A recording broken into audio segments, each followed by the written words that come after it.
إن الحمد لله نحمده ونستعينه ونستغفره ونعوذ بالله من شرور أنفسنا ومن سيئات أعمالنا من يهده الله فلا مضل له ومن يضلل فلا هادي له أشهد أن لا إله إلا الله وحده لا شريك له وأشهد أن محمدا عبده ورسوله لا نبي بعده يا أيها الذين آمنوا اتقوا الله حق تقاته ولا تموتن إلا وأنتم مسلمون يا أيها الذين آمنوا اتقوا الله وقولوا قولا سديدا يصلح لكم أعمالكم ويغفر لكم ذنوبكم ومن يطع الله ورسوله فقد فاز فوزا عظيما أما بعد فإن أصدق الحديث كتاب الله وخير الهدي هدي محمد صلى الله عليه وسلم وشر الأمور محدثاتها وكل محدثة بدعة وكل بدعة ضلالة وكل ضلالة في النار. Masyaallah muslimin rahimani wa rahimakumullah. Mari kita bersyukur kepada Allah Subhanahu wa taala yang telah menciptakan kita dan semua yang kita butuhkan di kehidupan kita tanpa kurang. Dengan bukti sudah puluhan tahun kita hidup, berarti seluruh kehidupan kita telah sempurna dan semua kebutuhan hidup itu adalah rahmat dan nikmat yang sangat besar tiada tara. Dan tiada terhingga yang Allah Subhanahu wa taala Ta'ala berikan kepada kita, yang semua itu wajib untuk kita syukuri. Salawat dan salam kepada Nabi kita tercinta, Rasul kita yang mulia, manusia paling sempurna yang pernah menginjakkan kakinya di permukaan bumi, Muhammad bin Abdullah sallallahu alaihi wasallam, hamba Allah terbaik yang Allah tabaraka wa ta'ala jadikan Rasul dan Nabinya yang paling dia cintai.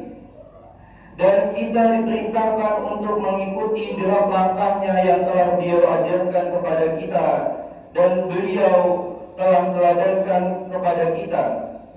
Beruntunglah orang-orang yang sadar, mengerti, dan paham bahwa Nabi Muhammad SAW adalah suri tauladan untuknya. Kemudian dia benar-benar menjadikan Rasulullah SAW suri tauladan dalam hidupnya. Merugilah orang-orang yang sekedar tahu bahwa Nabi Muhammad SAW adalah suri tauladan, akan tetapi dia pun maju mundur untuk menjadikan Nabi Muhammad SAW sebagai suri tauladannya. Terkadang ia ikuti, terkadang dia maksiati, terkadang dia patuhi, dan terkadang dia ingkari. Ini adalah orang-orang yang merugi karena kejayaan dunia dan akhirat hanya ada pada kepatuhan dan ketundukan yang totalitas kepada Rasulullah SAW. Dan celakalah orang-orang yang memusuhi dakwah beliau dan ingkar kepada apa yang beliau dakwahkan. Masyaallah muslimin rahimani wa rahimakumullah. Hal yang terpenting dari bahasan agama Allah Subhanahu wa taala adalah babul iman. Bab tentang keimanan, sehingga panggilan-panggilan Allah Subhanahu wa taala di dalam Al-Qur'an dan panggilan Rasulullah SAW dalam hadisnya yang mulia adalah untuk orang yang memiliki keimanan itu. Bukankah kita selalu mendengar Allah Subhanahu wa taala selalu menyebutkan di dalam Al-Qur'an, ya ayyuhallazina amanu, wahai orang-orang yang beriman. Dikarenakan keimanan itulah adalah hal yang sangat penting dan terpenting dari apa yang diturunkan Allah tabaraka wa taala kepada kita para hamba. Sehingga yang akan mengambil manfaat dari wahyu Al-Qur'an yang Allah Subhanahu wa taala turunkan adalah orang-orang yang beriman. Mengapa iman demikian penting? Karena iman berada di dalam hati, berbeda dengan Islam yang berada dalam anggota tubuh. Lihatlah rukun iman semuanya bahasan hati, dan lihatlah rukun Islam yang semuanya bahasan amalan anggota tubuh. Dan manusia hidup dengan hatinya lebih penting dan lebih utama karena dia adalah apa yang ada di dalam hatinya. Nabi Muhammad SAW bersabda, ala wa inna fil jasadi mudghah, idza salahat salaha jasadu idza salaha jasadu kullu, wa idza fasadat fasada jasadu kullu, ala wa hiya qalb. Ketahuilah sungguh di dalam tubuh itu ada segumpal daging. Jika daging tersebut baik, baiklah seluruh tubuh. Jika rusak, rusaklah seluruh tubuh. Ketahuilah segumpal daging itu adalah qalb. Hadis riwayat Al-Bukhari dan Muslim. Maka hati adalah rajanya seluruh anggota tubuh. Darinya datang perintah dan larangan. Ketika hati ingin melihat, dia akan perintahkan mata untuk melihat. Dan ketika hati tidak ingin melihat, dia perintahkan mata untuk ghadul basar, menjaga pandangan. Ketika hati ingin mendengar, dia akan perintahkan telinga untuk mendengarkan. Dan ketika hati ingin berbicara, dia perintahkan lisan untuk mengucapkan apa yang ingin ia ucapkan. Karena lisan adalah juru bicara hati. Ketika hati ingin ke suatu tempat, ia perintahkan kaki untuk melangkah. Dan ketika hati ingin menerima sesuatu, ia perintahkan tangan untuk menerima. Begitu seterusnya. Maka perintah dan larangan datang kepada anggota tubuh di dalam hati karena ialah rajanya. Abu Hurairah radhiyallahu anhu qala, apabila baik rajanya, maka akan baik pula apa yang dilakukan oleh tentaranya. Dan apabila rajanya buruk, maka buruk dan jahat juga yang akan dilakukan oleh tentaranya. Kalau rajanya suci, ia akan perintahkan mata kaki, lisan, tangan, dan telinga untuk mendengarkan, melihat, dan mengucapkan yang suci-suci, serta melangkah ke tempat yang suci. Namun kalau hatinya kotor, dia akan perintahkan mata untuk melihat yang kotor, perintahkan telinga untuk mendengar yang kotor, lisan untuk mengucapkan kalimat-kalimat yang kotor, serta memerintahkan tangan dan kaki untuk mengambil dan melangkah ke tempat-tempat kotor. Itulah hati. Ketika iman adalah bahasan hati, mengertilah kita akan pentingnya beriman. Karena manakala iman itu menguasai hati, maka hati akan berubah menjadi hati yang beriman, yang menghancurkan apa-apa yang kotor yang bisa merusak hati, sehingga ia akan perintahkan seluruh anggota tubuh untuk pengamalan iman. Masyaallah muslimin rahimani wa rahimakumullah. Pahamilah bahwa ketika iman adalah bab yang berhubungan dengan hati, tahulah kita akan pentingnya iman itu. Karena pentingnya posisi hati bagi seorang insan. Siapa engkau wahai manusia? Jawabannya adalah bagaimana hatimu. Siapa dirimu wahai insan? Jawabannya adalah bagaimana hatimu. Kalau iman menghiasi hati, maka engkaulah orang yang beriman. Namun kalau hati itu dihiasi dengan keraguan, maka engkau adalah orang yang ragu di dalam agamamu. Wajar jika engkau maju mundur dalam beragama dan dalam patuh dan taat kepada Allah Subhanahu wa taala dan Rasul-Nya. Lihatlah orang yang tidak memiliki iman. Tidak ada di dalam hidupnya larangan dan sesuatu yang menahannya untuk melakukan apapun yang dia inginkan. Yang penting adalah syahwat karena dia tidak memiliki iman. Oleh karena itu Nabi Muhammad SAW bersabda, "Ad-dunya jinsul mu'min wa jannatul kafir." Dunia adalah penjara bagi orang beriman dan surga bagi orang kafir. Hadis riwayat Muslim. Kehidupan dunia ini penjara bagi orang yang beriman, karena dia ingin melakukan sesuatu namun iman yang menghalanginya.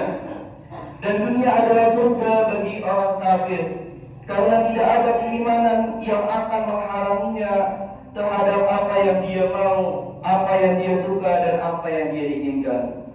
Sadarilah wahai mukmin, engkau adalah orang-orang yang beriman. Hidup di sebuah aturan yang memenjarakan keinginanmu untuk hal-hal yang Allah Subhanahu wa taala ridhoi. Oleh hari kiamat, oleh hari akhirat yang kau beriman kepadanya, oleh para malaikat yang kau beriman kepadanya, dan pada hari akhir yang kau beriman kepadanya.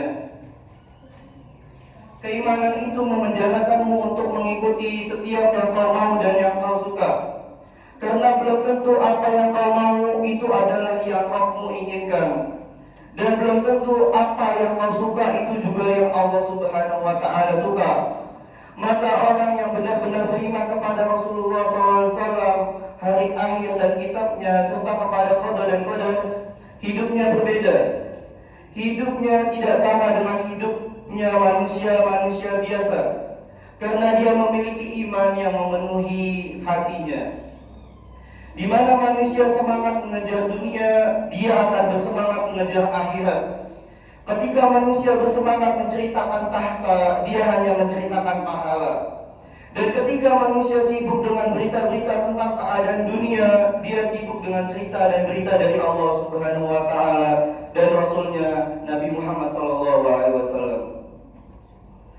Hidupnya tidak seperti hidup kebanyakan manusia, karena iman memenuhi hatinya. Dia sadar dunia ini begitu kecil dan kerdil untuk dikejar dan dihabiskan umur untuknya. Dunia ini begitu singkat, akan rugi jika mengejarkan semuanya untuk dunia. Karena Allah Subhanahu wa taala mengingatkannya di dalam Al-Qur'an, kitab yang dia imani, dan Rasulullah SAW mengingatkannya pula, dan Rasulullah SAW yang ia imani. Qala subhanahu wa ta'ala, Allah ta'ala, "Fama fatahul hayatid dunya fil akhirati illa qalil." Padahal kenikmatan hidup di dunia ini dibandingkan dengan kehidupan di akhirat hanyalah sedikit. Quran surat At-Taubah ayat 38. Dan Nabi Muhammad SAW juga bersabda, "Mad-dunya fil akhirah illa mislu ma yaj'alu ahadukum isba'ahu fil yammi falyanzur bimaza yarji'u." Tidaklah dunia dibandingkan akhirat melainkan seperti salah seorang dari kamu yang mencelupkan satu jari tangannya di tengah lautan. Lalu hendaklah dia perhatikan seberapa banyak tetesan air yang ada di ujung jarinya itu. Hadis riwayat At-Tirmizi. Sisa air laut yang tidak terangkat dengan jarinya adalah nikmat yang ada di surga. Bagaimana mungkin dia akan fokus terhadap dunia kalau di hatinya penuh dengan iman? Bagaimana mungkin dia tidak akan fokus kepada akhirat kalau di hatinya penuh dengan iman?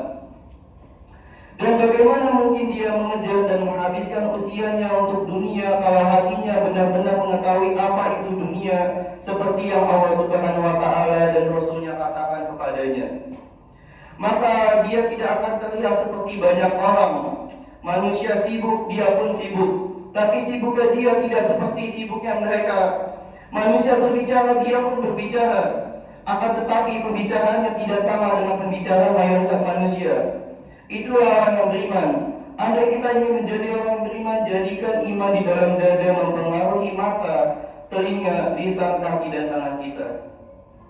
Bukan iman yang hanya ada di dalam teori, yang tidak singgah dan masuk ke dalam dada dan menghujam di dalamnya sehingga menguasai hati untuk memberikan perintah kepada seluruh anggota tubuh. Dan yang terpenting dari seluruh iman itu adalah iman kepada Allah Subhanahu wa Ta'ala. Karena tidak ada yang lebih mulia dari Allah Subhanahu wa Ta'ala, dan tidak ada yang lebih hebat dan berkuasa daripada Allah Subhanahu wa Ta'ala. Tidaklah Allah Subhanahu wa Ta'ala menurunkan Al-Quran, dan tidaklah dia mengutus Rasul-Nya tercinta kecuali untuk memperkenalkan dirinya kepada kita, agar kita kenal siapa Allah Subhanahu wa Ta'ala yang kita rukuk dan sujud kepadanya setiap hari, dan agar kita kenal kepada Allah yang Maha Pengasih lagi Maha Penyayang, namun memiliki azab tiada tara. Agar kita kenal kepada Allah Subhanahu wa Ta'ala, bagaimana dia melihat seluruh gerak-gerik kita, dia mendengar seluruh ucapan kata dan lisan yang kita ucapkan. Dan agar kita kenal kepada Allah Subhanahu wa Ta'ala yang kalau kita bersalah kepadanya, dia akan bukakan pintu maaf seluas-luasnya, serta tidak ada dosa kita yang tidak dia maafkan dengan syarat kita serius memohon ampunan kepadanya. Agar kita kenal kepada Allah Subhanahu wa Ta'ala yang masih mau mengampuni dosa kita sebelum datangnya kematian. Dan kalau kita wafat dalam keadaan tidak berbuat syirik, ampunan itu masih akan mungkin didapatkan. Dan pada saat dia menghisab, Allah la asyraful mawjud, yang paling mulia yang ada, yang dia mengutus Rasul-Nya dan menurunkan Al-Quran agar kita kenal kepadanya. Barang siapa yang kenal kepada Allah Subhanahu wa Ta'ala, maka dia akan takut kepadanya, dia akan rajin mengharapkan ridhonya, dan dia akan jauhkan dirinya dari apa yang mengundang murka Allah Subhanahu wa Ta'ala. Aqulu ma tasma'un wa astaghfirullah li wa lakum wa lisairil muslimina min kulli dhanb fastaghfiruhu innahu huwal ghafurur rahim.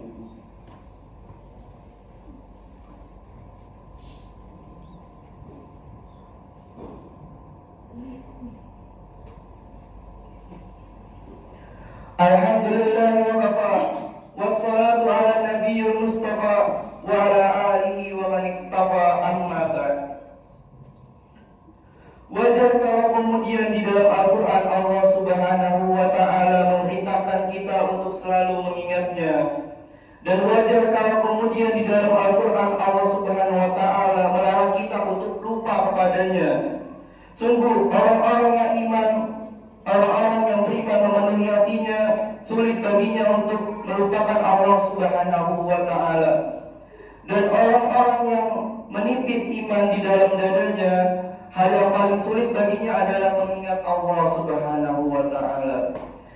Lihat kemana satu sisi di dirimu lebih condong, wahai muslim.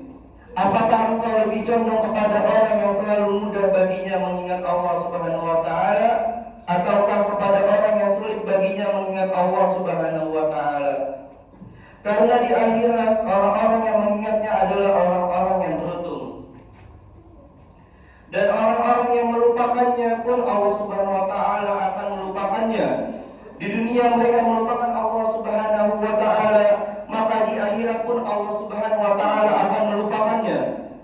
Sebagaimana Rasulullah SAW bersabda, "Ihfazillah yahfazka." Jagalah Allah, niscaya Dia akan menjagamu. Hadis riwayat At-Tirmizi dan Imam Ahmad. Al-jazaa min jinsil amal. Balasan itu tergantung dari jenis perbuatan. Balasan yang Anda terima akan sesuai dengan bagaimana Anda berhadapan dan bermuamalah kepada Allah Subhanahu wa taala. Bagaimana seorang muslim yang beriman, yang benar-benar beriman kepada Allah Subhanahu wa taala akan melupakannya. Tidak mungkin, karena kemanapun matanya memandang, hanya memandang kepada Allah Subhanahu wa taala dan ciptaannya, keadilannya dan kasih sayangnya. Allah kita maksud bukanlah zat, akan tetapi bagaimana kemuliaannya, rahmatnya, kasih sayangnya, ilmu dan pendengaran Allah Subhanahu wa taala yang selalu bersama setiap hamba.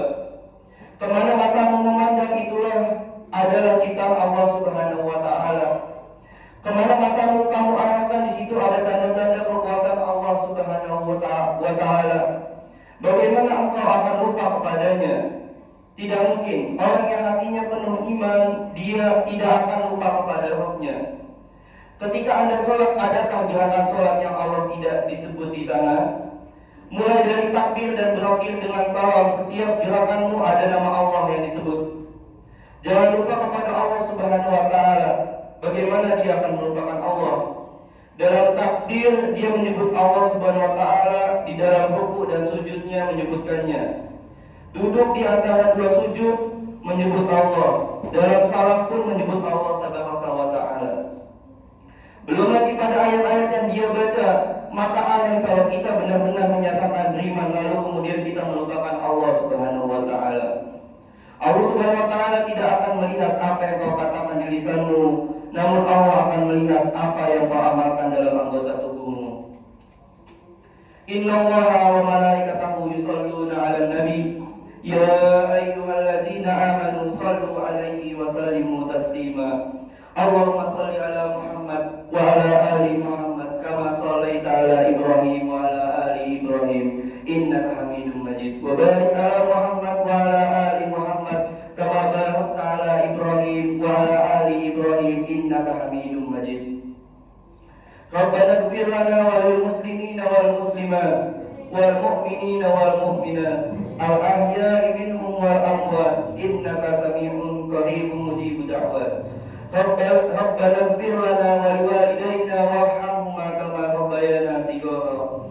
Allahumma izzil Islam wal muslimin wa izzil syirka wal musyrikin wa dammir a'da'ad-din. Allahumma aslih ahwalal muslimin hukaman wa mahkumin ya rabbal alamin. Allahumma shfi' mardana wa mardahum wa fukka asrana wa asrahum waghfir li mautana wa mautahum wa alif baina qulubihim ya arhamar rahimin. Wa aqimus shalah.